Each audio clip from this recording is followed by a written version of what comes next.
মাত্র 2 মিনিটে তোমায় দেখিয়ে দেবো যে কিভাবে আপনারা ফেসবুক অ্যাকাউন্ট কিভাবে ডিলিট করবেন বা কিছুদিনের জন্য হাইড করবেন।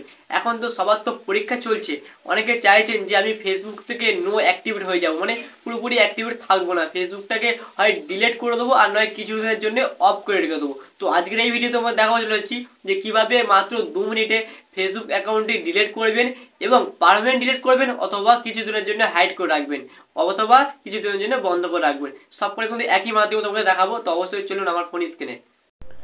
সো আজকের ভিডিও তোমরা প্রথমে তোমরা কোথায় ক্লিক করবে, এই যে 3 ডট আইকন আছে এখানে ভাগ করে দেখে নিন, এখানে একটা 3 ডট আইকন আছে, এই যে 3 ডট আইকন এখানে অবশ্যই একবার ক্লিক করে দেবেন। তো আমি এখানে অবশ্যই একবার ক্লিক করে দিলাম এবং এখানে ক্লিক করার পরে কিন্তু একটা সেটিংস বলে অপশন আছে, অবশ্যই তোমরা জানো এই সেটিং অপশনটা। তো এই সেটিংস অপশনটা কিন্তু তোমরা অবশ্যই আগে ক্লিক করে দেবেন। তো এখানে ক্লিক করে দেওয়ার পরে কিন্তু মাত্র এরকম একটা বক্স ওপেন হবেন, তো এই বক্সে ক্লিক করবেন। দেখে আমি দেখিয়ে তোমাদের এই যে সেন্টার যে বক্সটা আছে এই বক্সে অবশ্যই একবার তোমরা ক্লিক করে দেবেন। তো আমি এখানে একবার ক্লিক করে দিলাম এবং এখানে ক্লিক করার পরে কিন্তু এরকম একটা পেজ ওপেন হবে। তো একটু স্ক্রল করে নিচে দিকে আসবেন, পার্সোনাল ডিটেলস বলে একটা অপশন আসবে, দেখে নিন এই যে পার্সোনাল ডিটেলস এই জায়গাটা কিন্তু তোমরা অবশ্যই একবার ক্লিক করে দেবেন। তো আমি এখানে একবার ক্লিক করে দিলাম, কিন্তু এখানে কিন্তু পার্সোনাল ইনফরমেশান আছে সব আসবে, নিচে অ্যাকাউন্ট ওনারশিপ অ্যান্ড কন্ট্রোল এই জায়গাটা অবশ্যই তোমরা একবার ক্লিক করে দেবেন। তো আমি দেখিয়ে দিই এই জায়গাটা ঠিক আছে, এই জায়গাটা অবশ্যই তোমরা একবার ক্লিক করে দেবেন।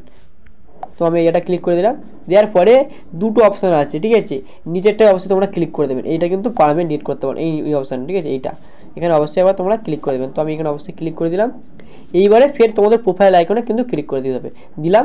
এইবার কিন্তু উপরের যে অপশানটা আছে এটা করলে কিন্তু কী হবে, তোমাদের কিছু দিনের জন্য কিন্তু প্রোফাইলটা হাইড হয়ে থাকবে, আর তোমরা যদি চাও পারমানেন্ট ডিলিট করবো তার নিচেরটা করতে হবে। তো আমি এই ভিডিওতে তোমাকে দেখাবো যে পারমানেন্ট ডিলিট, তো অবশ্যই নিচেরটা সিলেক্ট করবেন, করার পরে কিন্তু কন্টিনিউতে ক্লিক করবেন, ক্লিক করার পরে তোমরা যে কোনো একটা অপশান চুজ করে নেবেন। তো আমি চুজ করে নিলাম একটা অপশান, নিয়ে কন্টিনিউতে ক্লিক করবেন, কন্টিনিউতে ক্লিক করলে ফের কন্টিনিউতে ক্লিক করবেন, ক্লিক করার পরই যদি স্ক্রল করুন, যদি স্ক্রল করে গিয়ে ফের কন্টিনিউতে ক্লিক করতে হবে। ক্লিক করার পরে তোমাদের কিন্তু পাসওয়ার্ড চাইবে, এই পাসওয়ার্ডটা তোমরা একটু তোমরা মনে রাখবে, যে পাসওয়ার্ডটা ফেসবুকে দেওয়া ছিল সেই পাসওয়ার্ডটা কিন্তু এখানে মারবেন। তো আমি এখানে দিয়ে দিচ্ছি পাসওয়ার্ডটা দেওয়ার পরে কিন্তু কন্টিনিউতে ক্লিক করলে কিন্তু এই যে ডিলিট কিন্তু অপশান চলে এসেছে, ডিলিট অ্যাকাউন্ট, এখানে ক্লিক করলে কিন্তু ডিলিট হয়ে যাবে। তো অবশ্যই এখানে অবশ্যই ক্লিক করবেন, ক্লিক করার মাত্র কিন্তু ডিলিট হয়ে যাবে। তো চলো বন্ধুরা আজ ভিডিও শেষ করলাম, পরবর্তী দেখা হচ্ছে।